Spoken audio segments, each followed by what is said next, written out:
Hello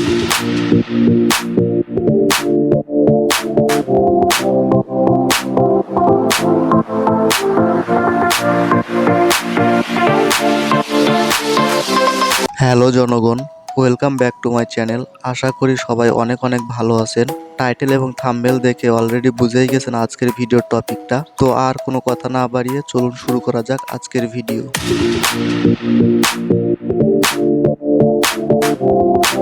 আমি টাঙ্গাইল মির্জাপুর থেকে CNG ধরে নিয়েছি মহেরা জমিদার বাড়িতে যাওয়ার জন্য। মির্জাপুর থেকে আমার যেতে সময় লাগবে 30 থেকে 35 মিনিটের মতো।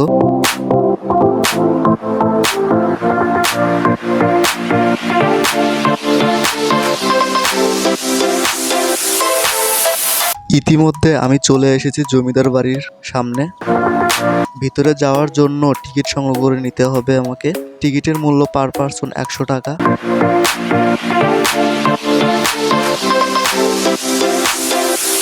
এখন এই মেইন গেট দিয়েই ভিতরে যেতে হবে।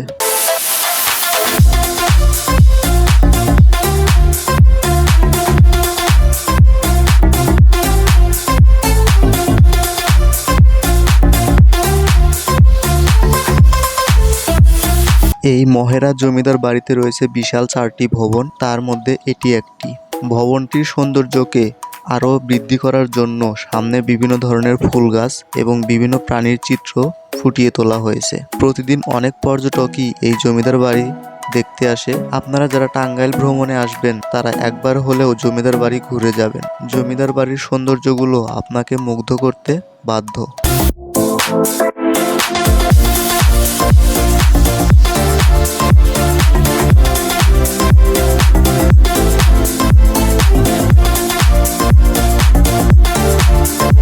এই জমিদার বাড়িরও ছোট একটা ইতিহাস আছে।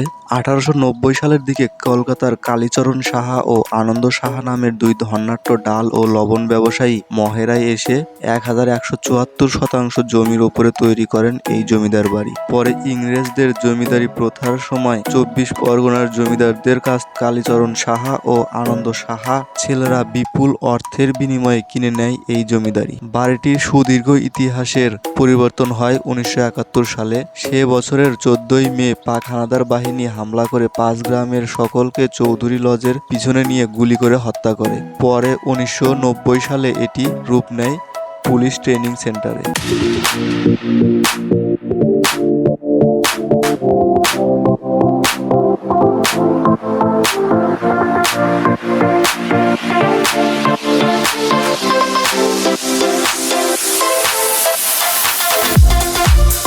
এছাড়াও এটি পিকনিক স্পটও বটে। এখানে রয়েছে ছোট একটি পার্ক, ছোট বাচ্চাদের জন্য বেশ কয়েকটি রাইডের ব্যবস্থাও আছে।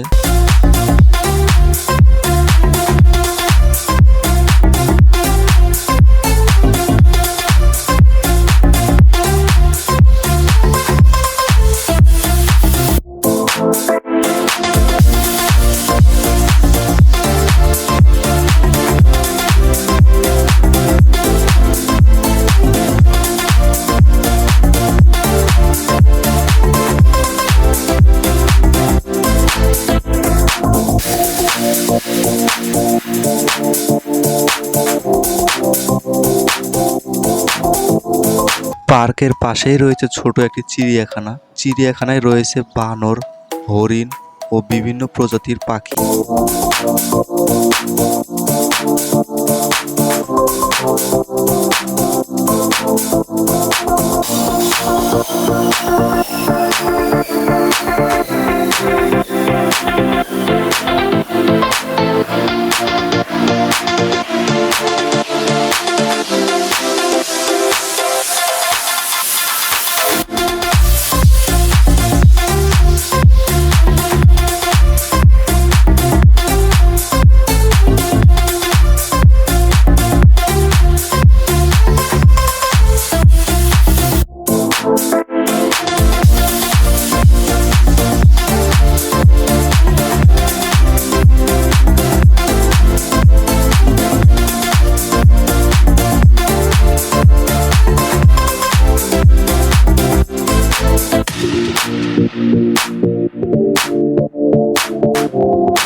এটি হচ্ছে জমিদার বাড়ির 4টি ভবনের প্রধান ভবন এবং প্রধান ফটক। প্রধান ভবনের পাশে আরো 2টি ভবন রয়েছে।